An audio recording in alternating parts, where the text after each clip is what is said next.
My husband's family kept calling his ex the real wife. At Thanksgiving, they even set a place for her, and handed me divorce papers mid-dinner. My husband smirked. Mom thinks you should sign now. Holding back tears, I calmly took out my phone and played a voicemail that instantly exposed their sick plan. From the moment I married Mark, his family never truly accepted me. His mother, Diane, was always polite on the surface but made it clear in 1,000 little ways that I wasn't good enough for her son. His sister, Rachel, would always bring up his ex-wife, Vanessa, in conversation, always with a sigh, always with a little glance in my direction, just to make sure I knew exactly where I stood. Vanessa was perfect, according to them. She was beautiful, successful, came from good stock, Diane's words, not mine, and had been the ideal daughter-in-law. Never mind that she and Mark had been divorced for years before I even met him. Never mind that I had done everything I could to be kind to them, to win them over, to be part of their family. To them, I was temporary. A placeholder. It started small. A slip of the tongue when Diane would accidentally call me Vanessa. A laugh from Mark, as if it were just a silly mistake. A comment from Rachel about how Mom still keeps in touch with her, followed by a pointed glance at me. I ignored it at first. Maybe they just needed time to accept that Mark had moved on. Then came the bigger things. A framed wedding photo of Mark and Vanessa still on display in the living room, while not a single picture of me and Mark existed in the house. Rachel bringing up Vanessa in every conversation, no matter the topic. And then, Thanksgiving. The night they made their final move. The night they tried to erase me completely.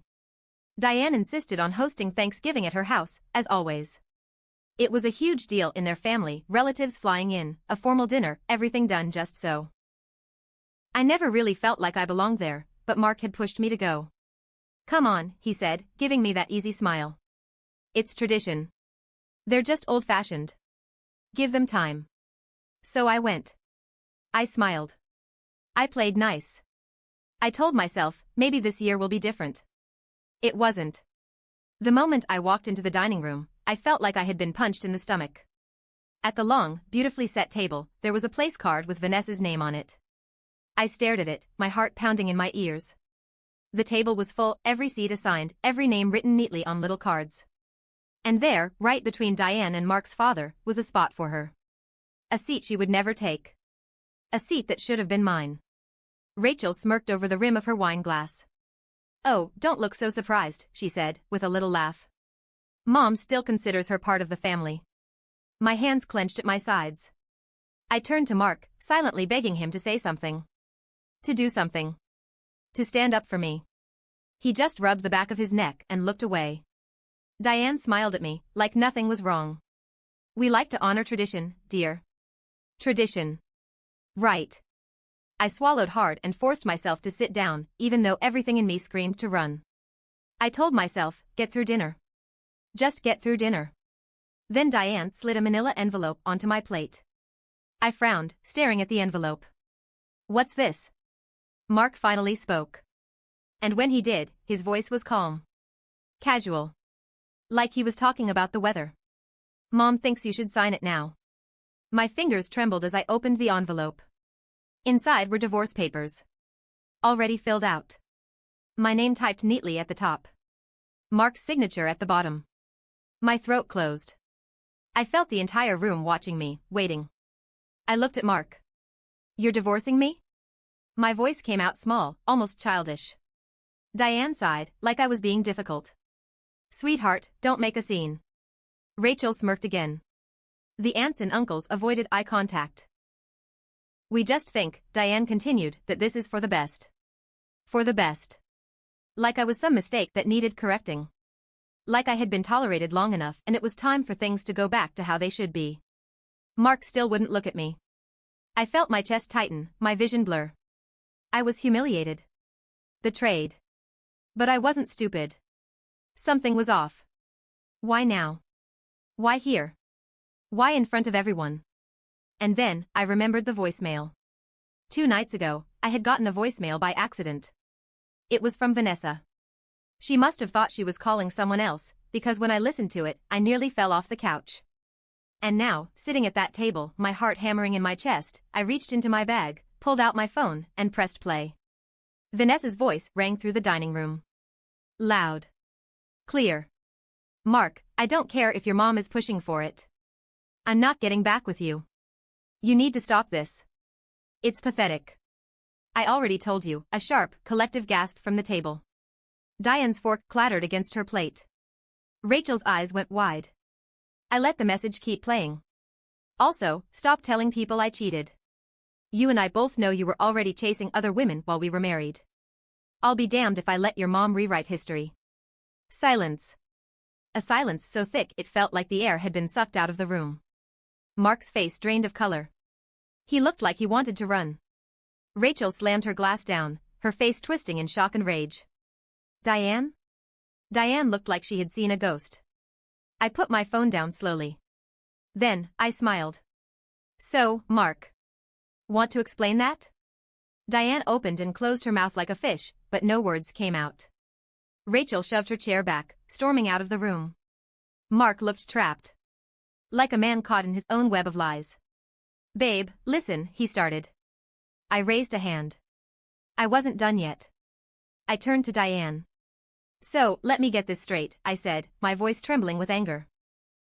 You planned this whole dinner just to humiliate me? You made me come here, sit at this table, just so you could shove divorce papers in my face, because you thought Vanessa would take him back?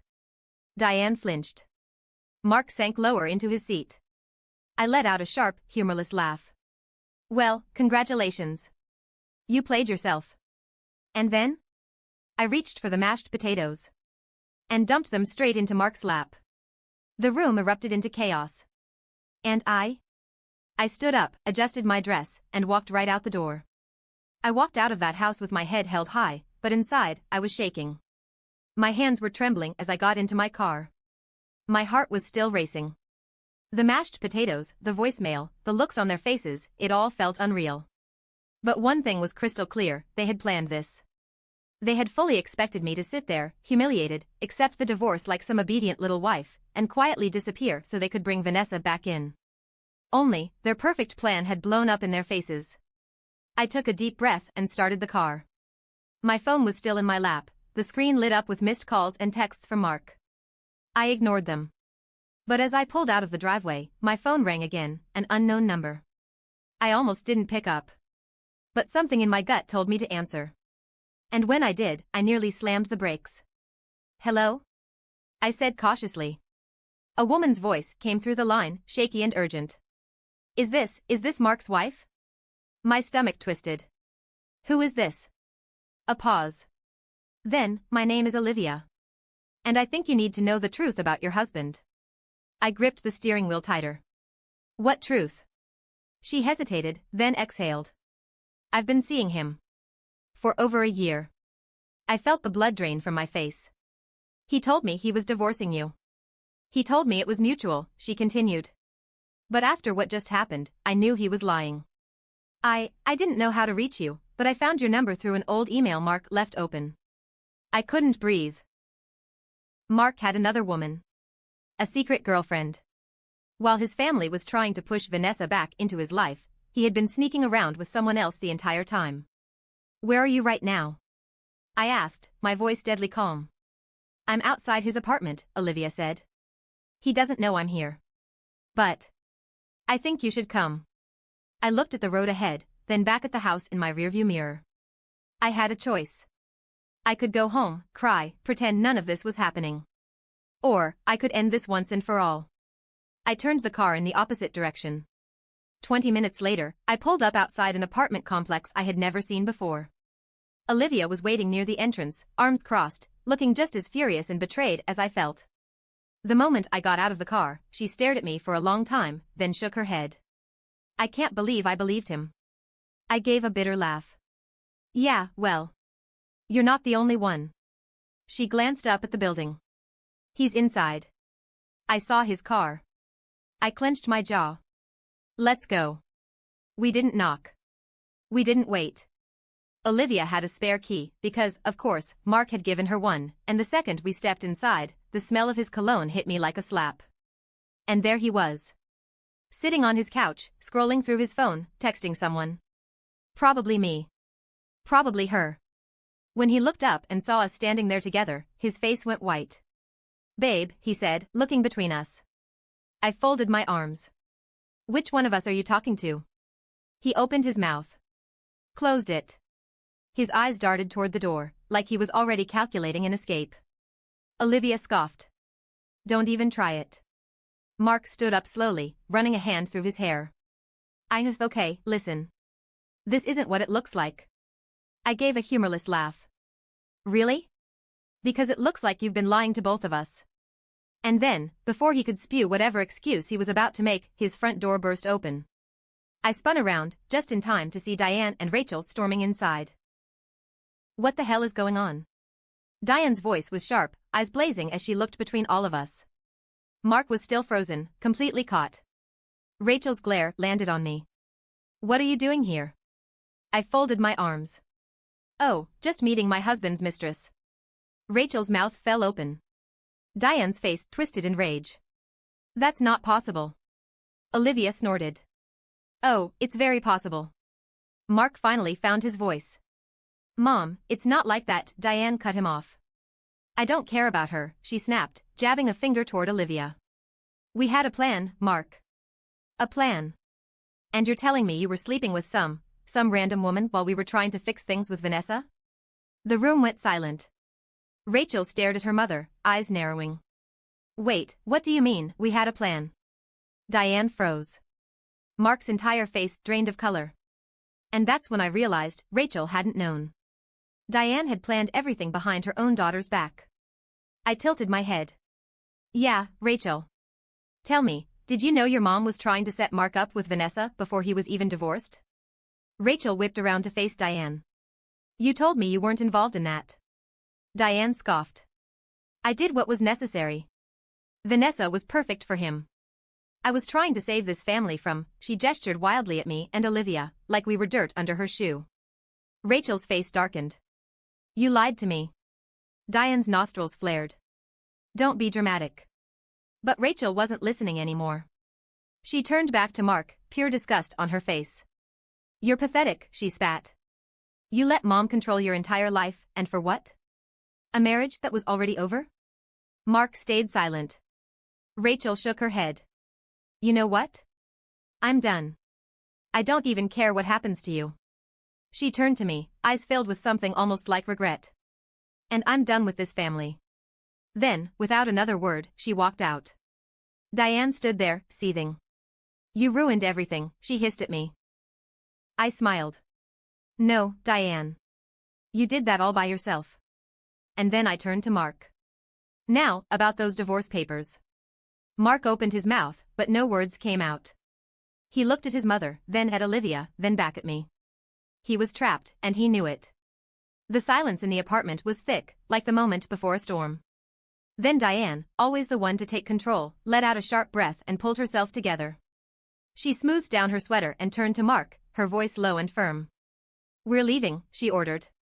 Mark hesitated, eyes flicking between me and Olivia, but he knew better than to defy his mother. He stepped forward, but I blocked the door. He blinked. Move. I smiled. No, his jaw clenched. I don't have time for this. Oh, I think you do. I pulled my phone out of my bag, tapping on the screen. Because before you walk out of here like the pathetic coward you are, you might want to see this. I turned the screen toward him, hitting play. Another voicemail. But this one wasn't from Vanessa. It was from his boss. Mark, we need to talk.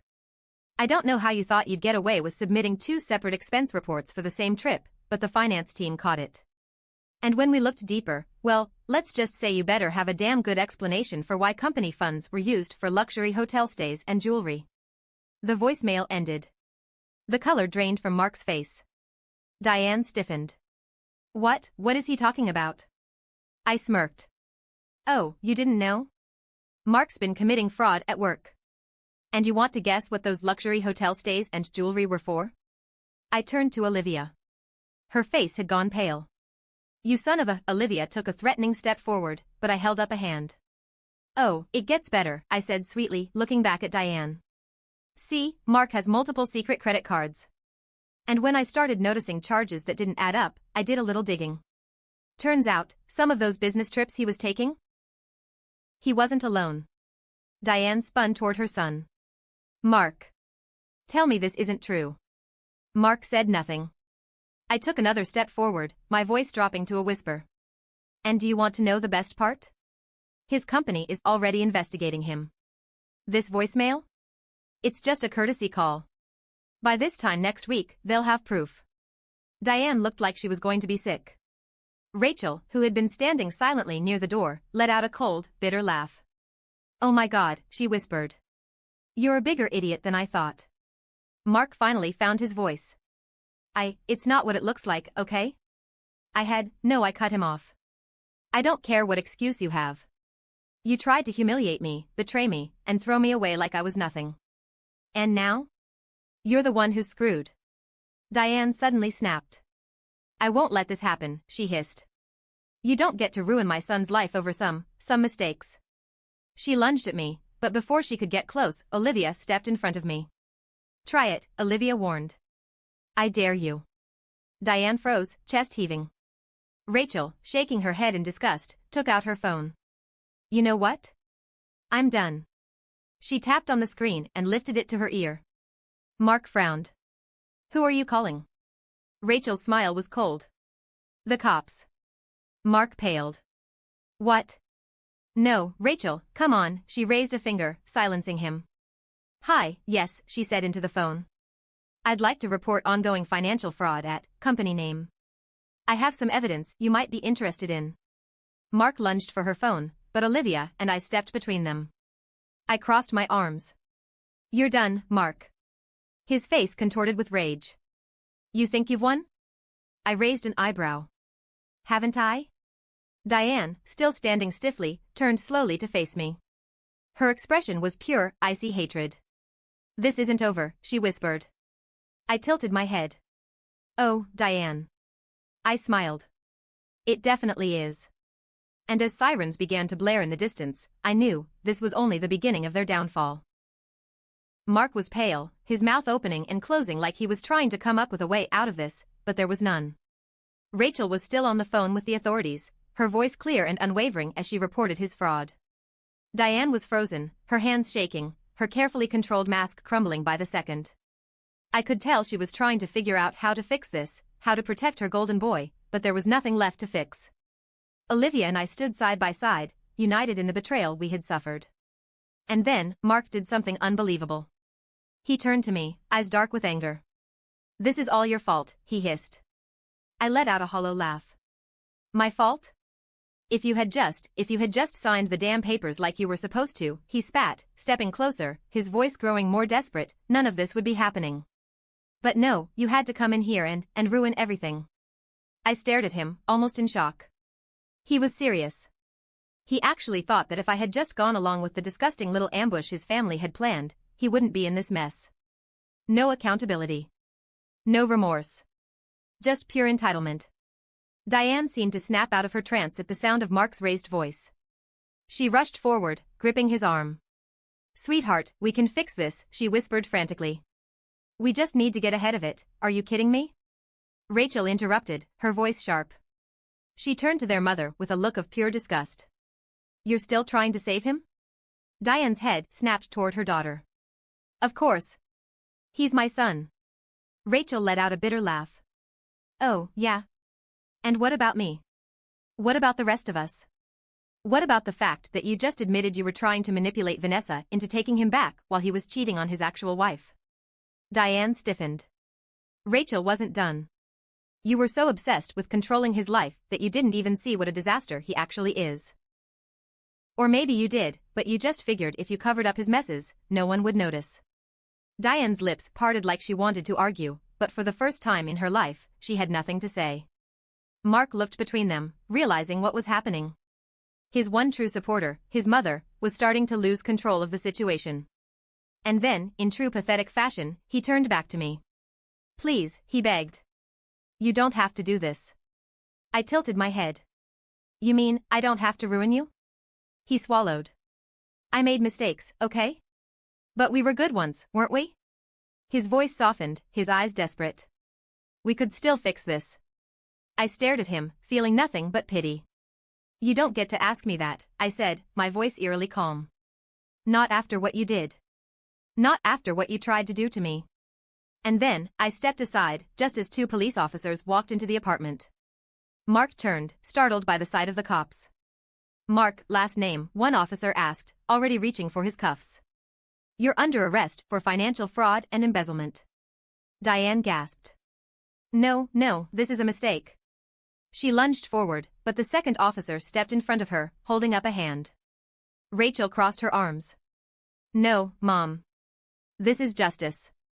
Mark started panicking, twisting toward Diane. "Mom, do something." Diane looked horrified, but before she could react, Rachel let out a sharp laugh. "Oh, you mean like how she's covered for you your whole life?" Rachel sneered. "Guess what, Mark? She can't buy your way out of this one." The officers pulled out a printed warrant, showing it to him. "We have evidence of fraudulent transactions tied to your name," one of them stated. "You'll need to come with us." Mark started struggling. "No, wait, this isn't my fault." I folded my arms. "Then whose fault is it?" His eyes locked onto mine, full of rage. "Yours."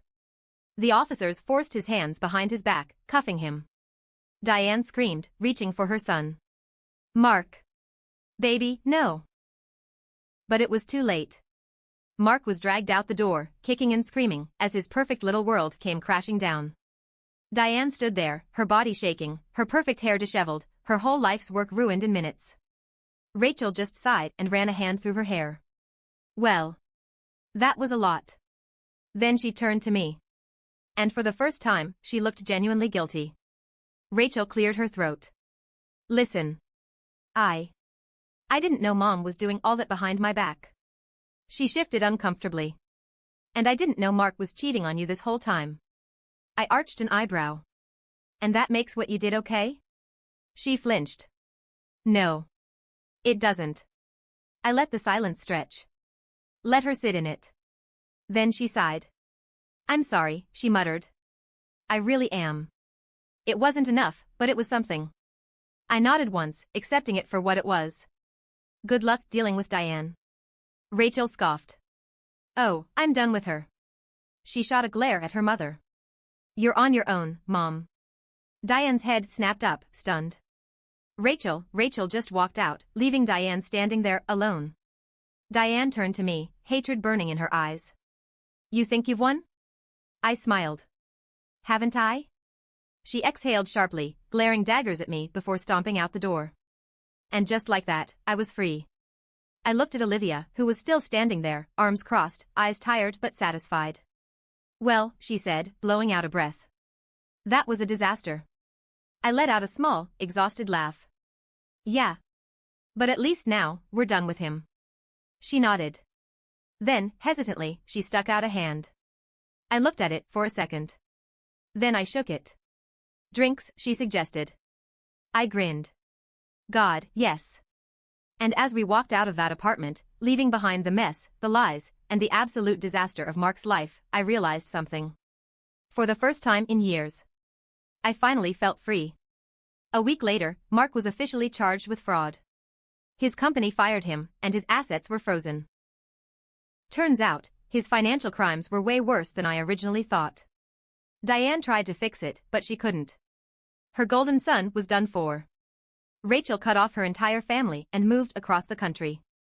She and I never became friends, but we left things on neutral terms. And Vanessa? She sent me a single text after everything went down. "I always knew he was trash. Glad you got out." And me? I took everything I was owed in the divorce. Half of his assets. The car.